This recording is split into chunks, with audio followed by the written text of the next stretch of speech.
So I'm gonna say about self-empowerment and advocacy, but a little bit about me. Um, I'm a white male with brown hair and glasses, wearing a gray hoodie. I'm an entrepreneur, founder and CEO of Wandke Building. I got my undergrad and my MBA at Western Washington University. At Wandke Building, I'm doing a lot of work in IT accessibility, making websites more acceptable for people with disabilities, as well as doing training like today. I'm a national disability advocate, member of multiple nonprofits. I teach disability studies at Western Washington University, and I love to travel and sell. Behind me, you will see a picture of me selling in a race in San Francisco, and I have cerebral palsy. My speech is impaired. I use crutches and a power wheelchair and have limited dexterity. So today is about helping you decide if both service is right for you and how to navigate it on your own terms. Board service is not about proving your worth, it's about exercising it. And nothing about us without us is a model of the disability community. Today we are going to talk about how you can have a voice on boards. And to do that, I'm going to walk you through my experience on boards. I am a disabled leader who has served on local, state, and national boards. I've been both invited into decision-making phases and excluded from them. I volunteer on many board of directors and advisory boards, and at the same time, I am a consultant. They get hired by organizations to provide my expertise. So I'm both a volunteer and a paid consultant when it comes to boards. So let's get into my leadership journey. It started in student leadership. I served on the student government throughout junior high and high school. Um, for my senior year, I was elected vice president, but by the end of the year, the president got asked to step down, and I graduated as acting president and vice president. So that was really a struggle because I was expected to do both jobs, and no one else was really stepping up to help me, so I had to learn how to fill the job of two people.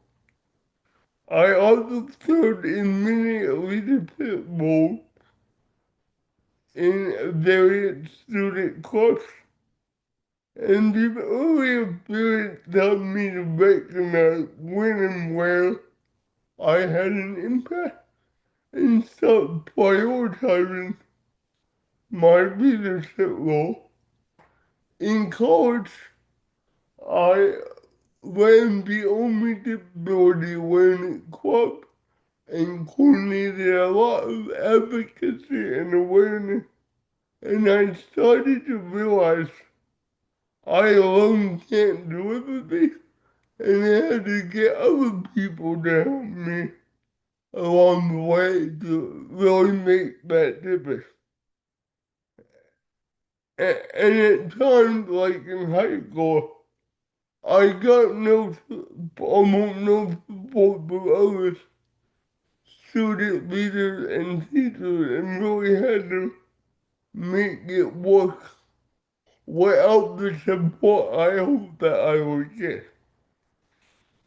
My senior year of high school, I was appointed to the youth advisory council of the National Council on Disability.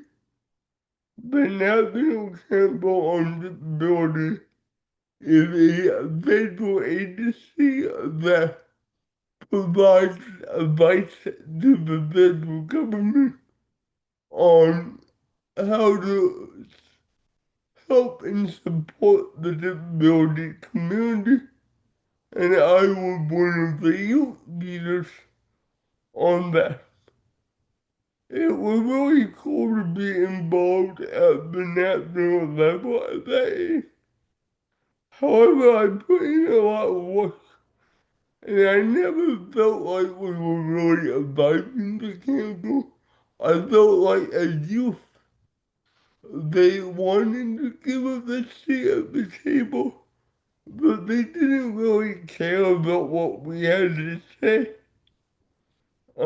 They had a meeting in Seattle that I got to go to, and I was at lunch with the council, and I overheard a council member who was blind say why they did not think they needed the youth advisory council.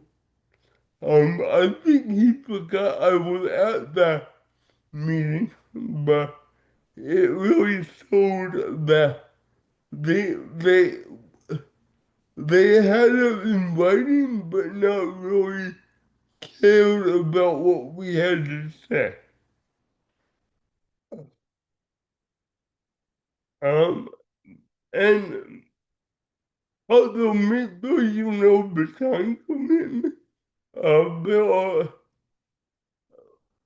when I joined board, usually they say, "Oh, it's gonna be 2 to 3 hours a month."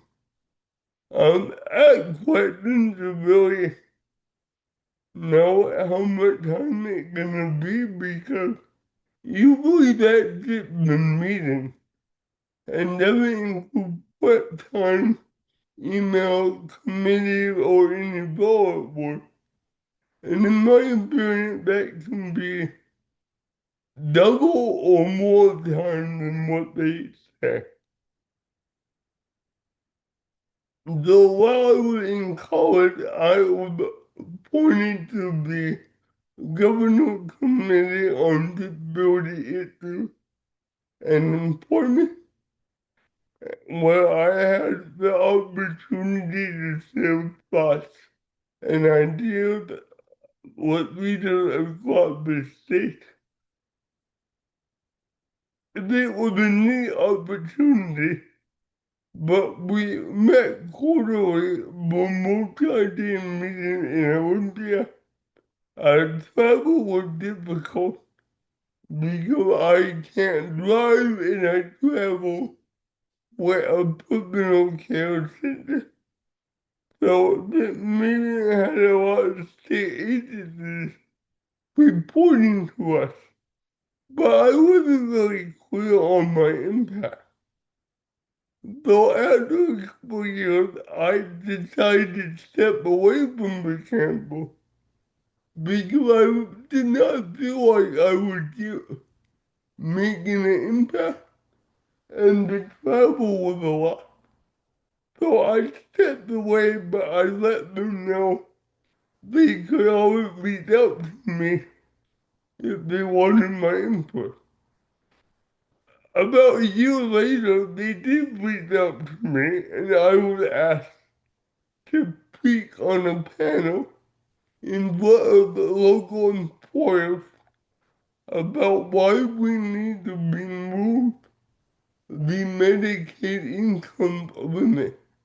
At the time, there was a limit on how much a person with a disability could make and keep the Medicare. Um, this led to that income limit getting removed. So if you're working and you have a disability in Washington State, you can now make as much money as you want. You get out to pay a percent to keep your Medicaid. What is very important for me because I need in-home care. So I feel this because I actually had a bigger impact with the governor committee when I wasn't on the committee than I did when I was.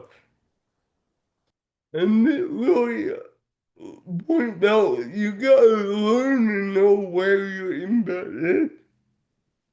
I learned when boards survey create impact and when it's not productive. And sometimes your impact might be greater off the board than on one. Though if you're on a board, I would ask yourself, am I being heard?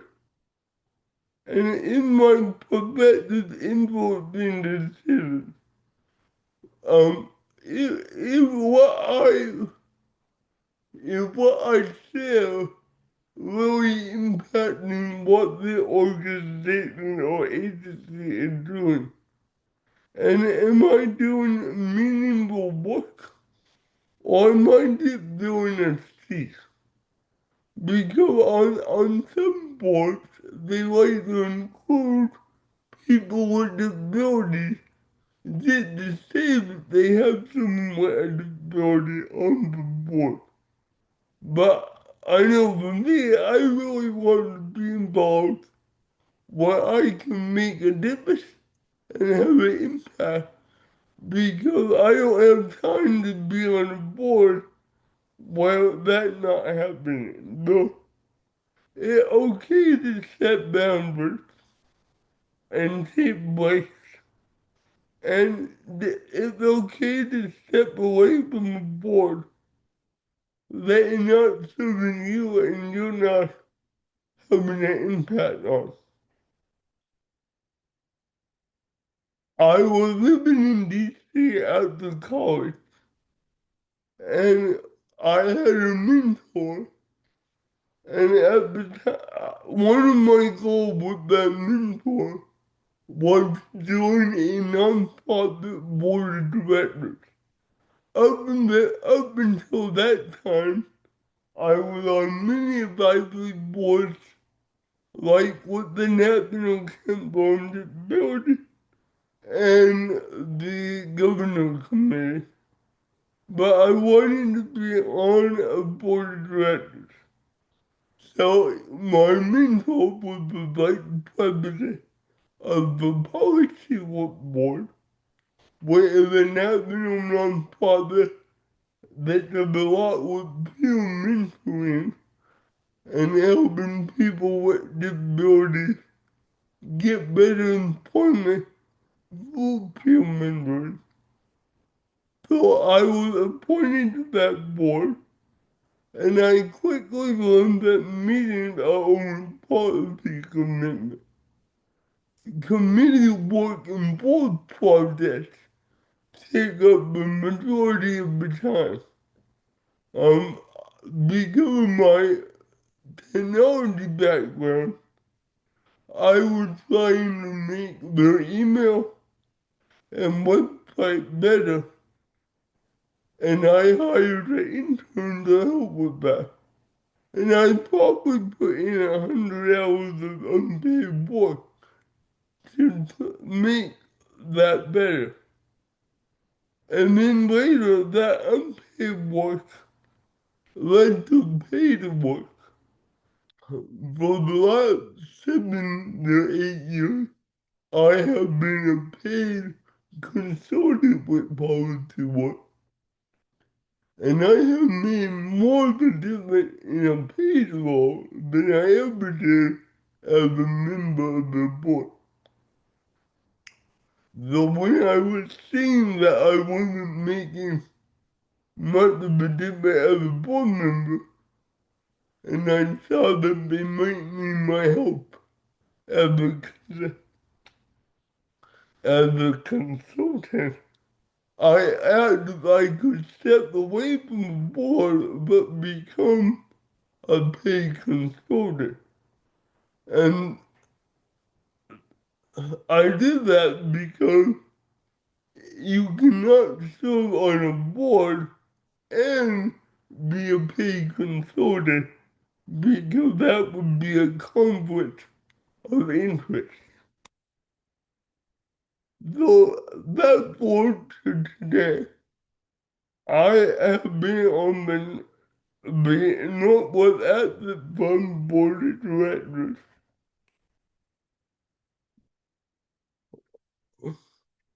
for over 10 years.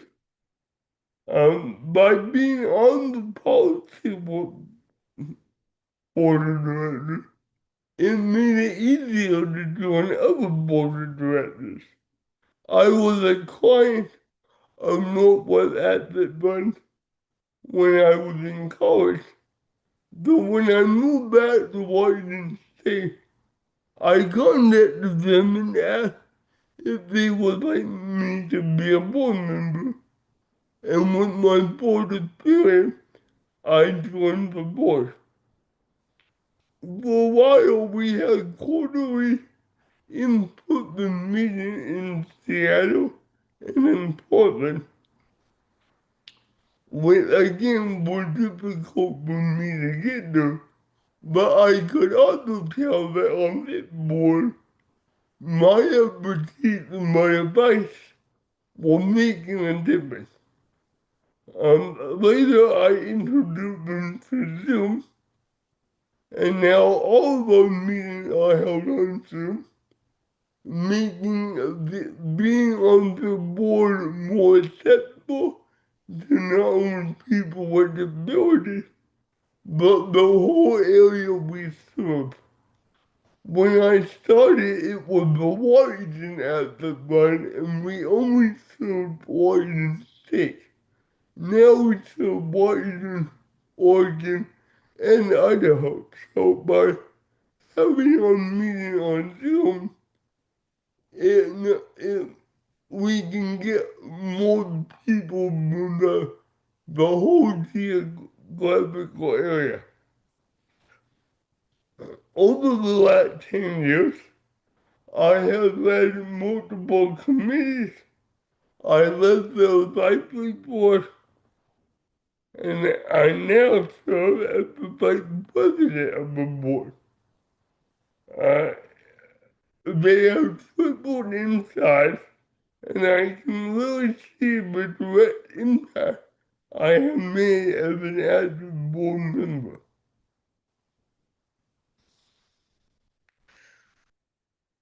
A takeaway from this is that travel commitments are commonly overlooked aspects of accessibility. Travel can create barriers related to transportation, energy, cost, and personal safety. Like I said, I can't drive, and I need a personal care assistant, so travel is pretty difficult. So me bring you out of right if virtual attendant allows, is travel optional or required, and then you do need to travel or you'll tend to be reimbursed. Usually travel is reimbursed by the organization. Travel advertising can be an asset issue, but should not be a personal inconvenience for you. Though stepping back a little, when you are doing a board or an advisory board, make sure you advocate for what you need and ask, and remember that access is a prerequisite for participating and not a special request. If they want your input, they will still be happy to meet your needs. These needs might include physical access. Do they have ramps, elevators, acceptable seating, and acceptable bathrooms? It could be communication access, captain interpreter material in the back, whatever would be helpful to make you more susceptible. It could be cognitive access. Do you need stuff in plain language? Uh, do, do you need different pacing or clear agendas? I worked with an organization and I worked on making their meeting more acceptable, and most of that was cognitive access because they would give out a big old packet, but they had to find a way to make that acceptable with plain language and other techniques and cultural access. Are you respected, included, and not being rushed or dismissed? But let's talk about being at a board meeting or being an active board member. Sometimes if you get on a board and you're not really being active, you might feel like you're being at a board meeting. So you're only listening, you are rarely out for input. You're not invited or considered to be on leadership roles or on committees, and you're watching decisions being made and you're not actually involved in those decisions. Instead, it's better to be an active board member, making sure you have voting power on the board, that you can participate in board committees. You are being considered if you want for leadership opportunity.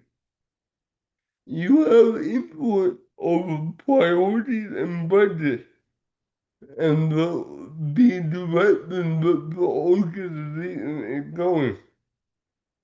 And that they actually, that they send you the document ahead of the meeting so that you can review the document, ask any questions, and have the ability to be prepared for the meeting ahead of time.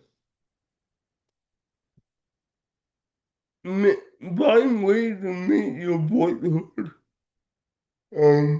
One thing I want to add here, but not on the slide deck, I really like sailing, as I said, and I am now involved at our local voting center.